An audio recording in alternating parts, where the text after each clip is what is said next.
Essence of sexuality, in response to Tiangong Celestial's question. Xiefeng. Question: I once practiced the integration of all practices exercise. In the advanced stages, the focus was nearly entirely on cultivating sexual energy, such as joy meditation and dual cultivation of yin and yang. I would like to ask the guide if nature here refers to sexual nature, and whether seeing one's nature and becoming a Buddha through nature implies sexual nature. Is it the same as the sexual nature we discuss in Life Genuine, or is there a difference? Please explain in detail.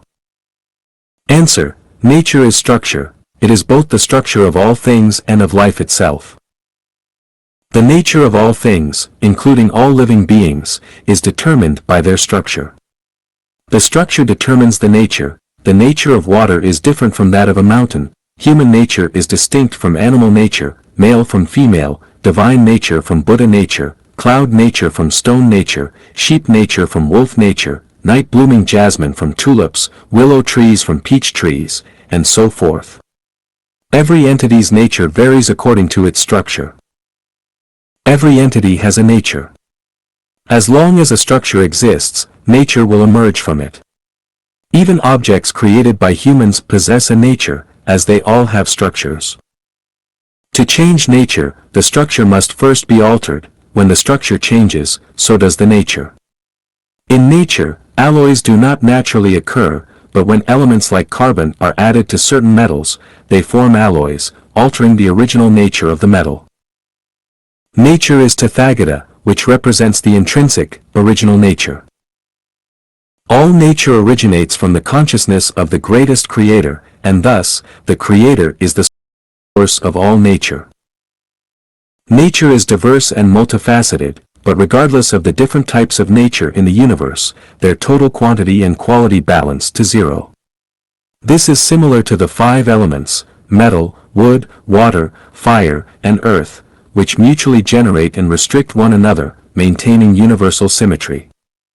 If this balance is broken, the universe would perish. Who maintains this symmetrical balance? The answer is the Tao. Human beings possess both heavenly nature and acquired habits. Heavenly nature is the original nature, while acquired habits are formed ingrained habits and behavior. Heavenly nature was established by the Creator, while acquired habits result from human choice. Cleansing acquired habits to return to heavenly nature aligns with the greatest Creator's Tao, which leads to peace and happiness. Love is the core of nature. Every nature inherently possesses love, determined by its structure. Different structures, and thus different natures, express love differently. There are 3 primary expressions of love: through giving, absorbing, or mutual benefit. Some insects and animals express love through giving, even at the cost of their lives, like certain spiders. Others, like wolves and birds, express love through absorption. Wolves eat sheep, and birds eat insects. Human love mainly combines both giving and absorbing, while only the celestial beings of the 10,000-year world and the Elysium world practice love as mutual benefit.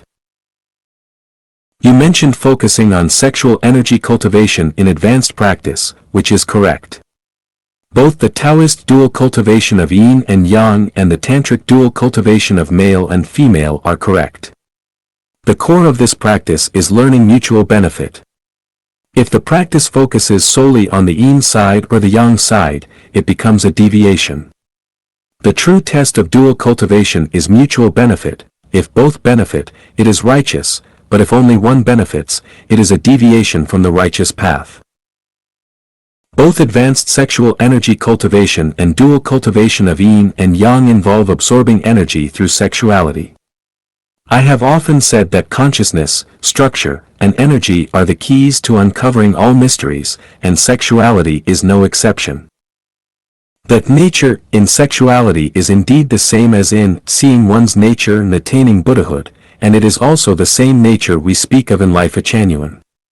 The purpose of Life Genuine's crossing the river of sexuality aims to transcend patterns of giving or absorbing in sexual relationships, striving instead for mutual benefit. True dual cultivation for mutual benefit is a matter of intention and spirit, not physical contact or intercourse, and therein lies a profound mystery. Ultimately, all spiritual practices from all paths lead to Tathagata, to a return to simplicity, and to the restoration of heavenly nature. This is correct. Wolves must eat sheep, and sheep must eat grass.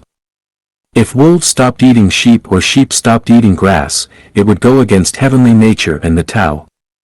Many practices advocate turning inward, essentially to rediscover one's heavenly nature or original nature.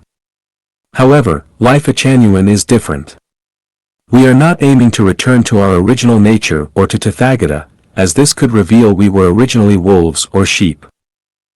So, regardless of what one's original nature might have been, our goal is to cultivate the nature of super-celestial beings. How do we cultivate the nature of super-celestial beings? By transforming the non-material structure of human life into the non-material structure of super-celestial life. Once the structure is transformed, super-celestial nature is attained. How do we transform this structure? Through consciousness, by replacing human consciousness with super-celestial consciousness. And how do we develop this consciousness? Through transforming thinking, using thinking to attain wisdom. Both the Changyuan corpus and Xiefeng corpus revolve closely around cultivating super-celestial consciousness. Some sections of the Xiefeng corpus may seem overly ornate or embellished. These serve to attract readers and test the faith and wisdom of Life Changyuan members. That's my answer. Thank you for your question. Your question could also be considered a revelation of divine wisdom, allowing me to express profound truths in simple language. Thanks to your question, countless people will benefit from this wisdom, and this is a merit you have earned. This Q&A is of great importance and will be placed in the advanced cultivation section for everyone to reflect upon.